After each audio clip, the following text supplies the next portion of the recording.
if not wanderers drawn to the unknown? Why do some of us chase the horizon, where mystery meets dust and stone? This is a story of one such quest, into the heart of Death Valley, where rocks impossibly move on their own. They call it the Racetrack, a name that doesn't quite prepare you for the alien stillness that awaits. It lies 27 miles down a battered road, etched into the desert like a secret few are meant to find. But for those who dare, what lies ahead feels less like Earth, and more like Mars. Our journey began under a rising desert sun, with a jeep rattling like bones in a drum. Dust rose behind us like a smoky tail, the world narrowing into a corridor of golden light and silent rock. Time slowed, as if Death Valley itself was testing our patience. The road to the racetrack is not for the faint of heart. Washboard gravel shakes the bones and blurs the senses.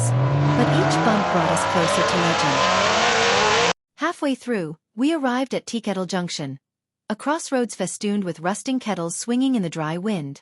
Each one bore names, dates, scribbled dreams of past travelers. It felt like a gateway, or perhaps a warning. From here, the land opened up, vast, cracked, empty. And then we saw it, the playa. A sun-bleached, parched lakebed sprawled like a forgotten canvas, stretching to distant, jagged hills. In the distance, a black monolith rose like a memory. The grandstand. Sharp and surreal, it sliced up from the ground, daring us to come closer. Everything about this place felt impossible. We parked, stepped out, and silence swallowed us whole. No birds, no breeze, just the thudding sound of your own breath inside your head. The racetrack holds its breath, waiting.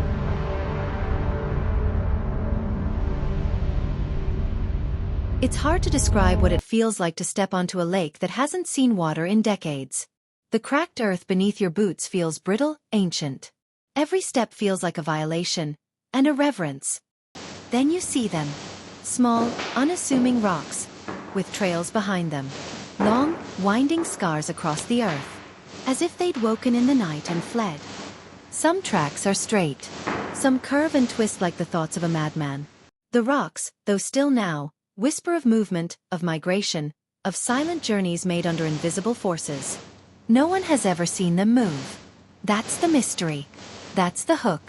It's like the desert keeps its secrets until we're gone.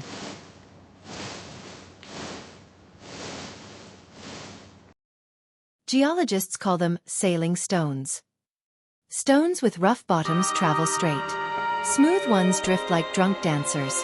Some even flip over mid-journey, changing their stride. The science says it's ice. That in winter, thin sheets of ice push the stones when the wind is right.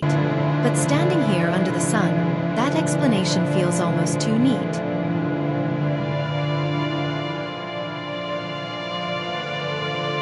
I couldn't help but wonder, what if we're wrong?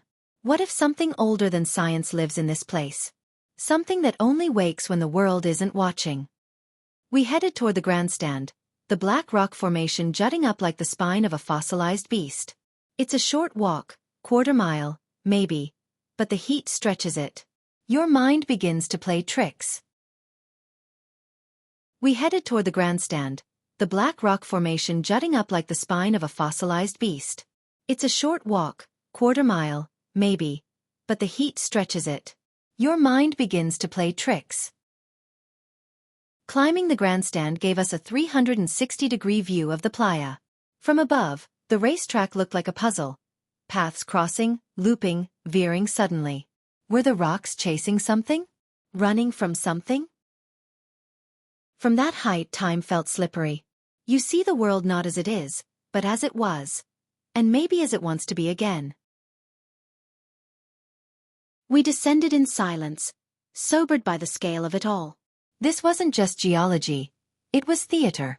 And we were the only audience. The deeper we walked into the playa, the more surreal it became. Some rocks had trails over 100 feet long. Others had started and stopped again and again, like they couldn't decide which way to go. And then we saw it. A rock with a broken trail. Then a gap. And a second trail, starting in a new direction. Had it jumped? We bent down, inspecting the crack where it turned. The dirt was disturbed. Fresh. No. Impossible. But our skin prickled, our eyes darted across the horizon. For a moment, I thought I saw one twitch. Just a flicker at the corner of my eye. But when I turned, it was still. Had it moved? We laughed it off. Nervous laughter. The kind you use when you're not quite sure if the joke is on you. We sat down on the cracked lake bed, water bottles sweating in the heat. The silence was deafening. No planes overhead. No insects. Just us. Suddenly, a gust of wind swept across the playa, sharp and cold. It was gone as quickly as it came. But the rocks felt different after. The sun began to drop, turning the landscape molten gold. The shadows of the rocks stretched out like long fingers. It felt like something was waking up. We turned back toward the jeep, but slowly. Every few steps, we glanced back. Just to make sure. Just to check. Leaving the racetrack is like leaving a dream. You half expect to look back and find it gone. Vanished into mirage and myth. The drive back was quieter. We didn't talk much. Just the steady rhythm of gravel, the last pink rays of sunlight, and our thoughts. That night, we camped under a blanket of stars, impossibly clear. Death Valley has no light pollution, only the light of old worlds whispering above. Even Amy, who usually rolls her eyes at my desert pilgrimages, was entranced. She said it felt like stepping onto a different planet. Maybe even a different time. She asked, "Do you think they're watching us?" I laughed. The rocks. No, she said. Whatever moves them. I didn't sleep that night. Not fully. The wind whispered against the tent walls, and every now and then, I imagined I heard dragging.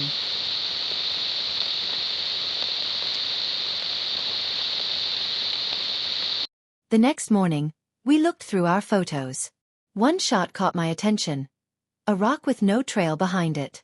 But I remember clearly, it had one when we stood there. We zoomed in. Pixelated shadows. Dust kicked up? Or a smudge? Or movement? I don't know if the rocks really move. Or if we just want them to. Maybe we need mysteries that science can't quite pin down. But I do know this, if you make the journey, if you brave the road and the silence and the sun, you will leave changed. Something out there stays with you. So go. Rent the jeep. Pack the snacks. Take the road to where the rocks slide without help, and the earth tells stories it keeps buried. The racetrack is more than a destination. It's a riddle, a rite of passage, a whisper from the world when it thinks no one is listening. And if you listen closely enough, you might just hear the stones move.